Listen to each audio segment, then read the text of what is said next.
From the St. Louis Public Radio newsroom, this is The Gateway. It's Thursday, January 23rd. I'm Abby Larico.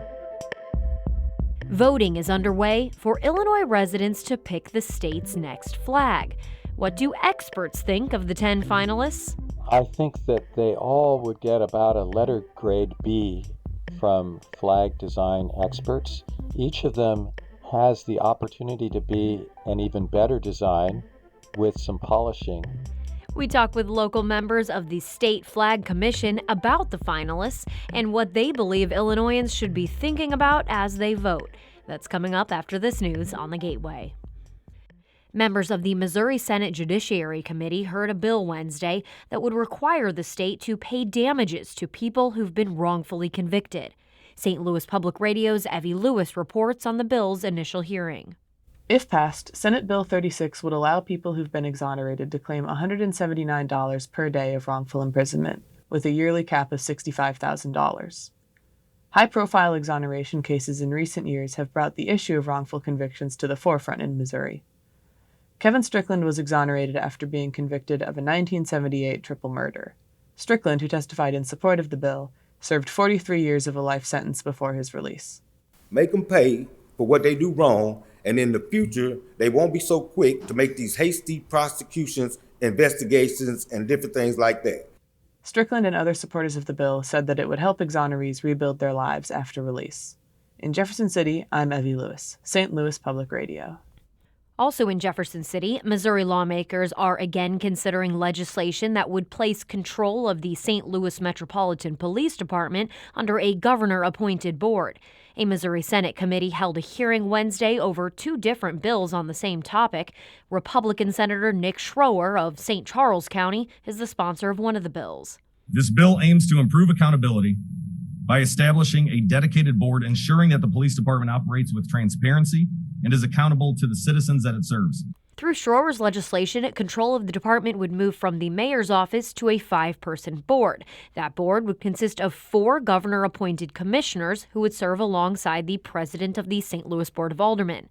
Placing the department under state control has the support of Governor Mike Kehoe. St. Louis Mayor Tashara Jones says she made the decision to seek a second term in the office on the day of her inauguration in 2021. As St. Louis Public Radio's Rachel Littman reports, she says she needs more time to complete the work she started. St. Louis had its lowest number of homicides last year since 2013. Jones says she has upgraded the city's hiring processes and its accounting software. She says she's made record investments in the city's most distressed areas. And she says she has standing relationships with people in Washington, D.C. who can continue to help the city, even with a new administration in office. We have to make sure that we are enacting long-lasting, sustainable change, and oftentimes that takes more than 4 years. Jones was a guest on the Politically Speaking podcast. Interviews with the 3 other mayoral candidates will air in the coming weeks. I'm Rachel Littman, St. Louis Public Radio. St. Charles residents blasted a proposed Ameren, Missouri rate increase at a public hearing Wednesday. St. Louis Public Radio's Kate Grumke reports the electric utility wants a 15% increase. Speaker after speaker said electricity wouldn't be affordable if Missouri's Public Service Commission approved the rate increase. Many at the St. Charles meeting also said they thought the commission should wait to see how President Donald Trump's new energy policies might change the equation. Mike Epstein was one. Increasing our energy production, that's going to drive down prices. This isn't guesswork. We saw it in the first administration of President Trump. There will be more rate hearings in the coming days, including another in-person hearing in St. Louis County Monday. I'm Kate Grumke, St. Louis Public Radio. Eggs are really expensive right now. The average price for a dozen eggs climbed to over $4 last month.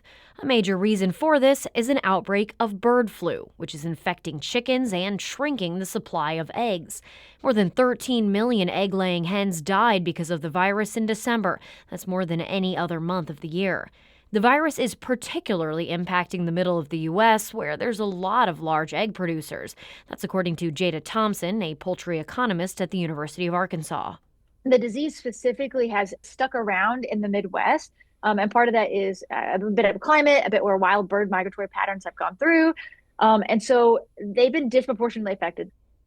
Thompson says egg prices will come back down as the industry adjusts, as long as bird flu outbreaks don't increase. 7 local chefs and restaurants are semifinalists in this year's James Beard Awards. Those are considered among the most prestigious in the culinary world.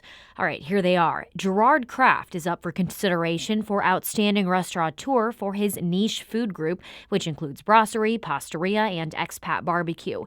He has previously been nominated in other categories and won Best Chef Midwest in 2015.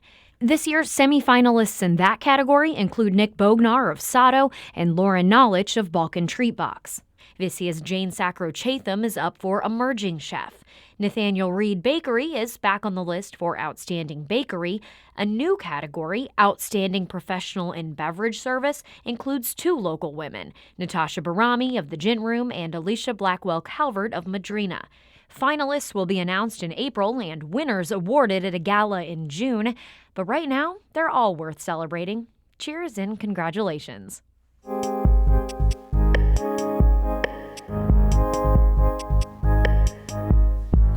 Illinois residents have until February 14th to cast their ballot in the contest to pick the state's next flag. St. Louis Public Radio's Will Bauer spoke with members of the Flag Commission and a flag design expert about the process. They include Southern Illinois University Edwardsville history professor Tandra Taylor, Southern Missionary Baptist pastor Sherelle Bird, and Ted Kay, who works with a nonprofit that studies flags. Wanted to start this conversation with the current Illinois state flag. It's white, has the state's seal on it, and the state's name just below that. So, Pastor Bird, Professor Tandra, you guys both served on the Flag Commission over the last 6 months. Coming into those meetings, what were you thinking about the current flag? Tandra, we'll start with you. I had maybe ambivalent feelings about the flag. As a historian, I recognize the significance of some of the themes that are present in the artwork on the seal, and I felt okay about those. I also recognize that Illinois has changed quite a bit over the last 200 years, and it may be time to consider how Illinois would like to represent itself as a state and also as a part of a union. What about you, Sherelle? What do you think of the current state flag? Is it time for a new one? I'm so accustomed to seeing the old design for so long that as I looked at it, you get so accustomed that at this time say, well, should it stay the same? I'm just used to it. But I talked with the governor, and I see what they were talking about with the change. And the emphasis is to try to make it apply to the state in general, so that the state can be identified entirely through that flag design, which made a lot of sense to me. This process happening in Illinois is kind of happening right now in a time where other states and cities are considering redesigning their own flags right now. So Ted, why are our states and cities, making those decisions to redesign their flags right now?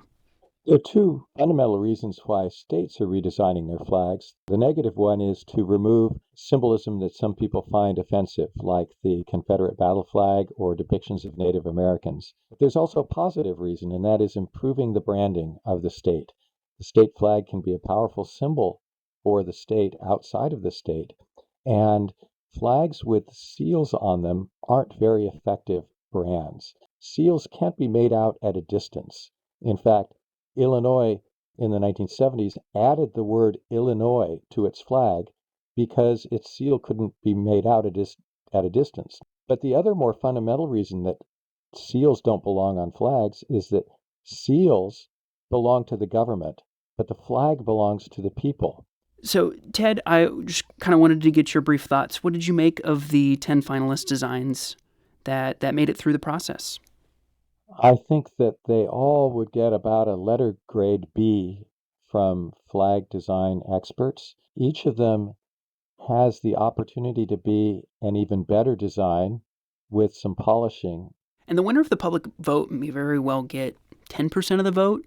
Is that a compelling argument for the state legislature, the General Assembly, to consider that, only a small fraction of the public has approved or picked this state flag? What do you think, Tandra? I think what's important is public engagement. So that's not lost on me, and hopefully it's not lost on the public that the idea was to really get feedback from the submission process to the voting process.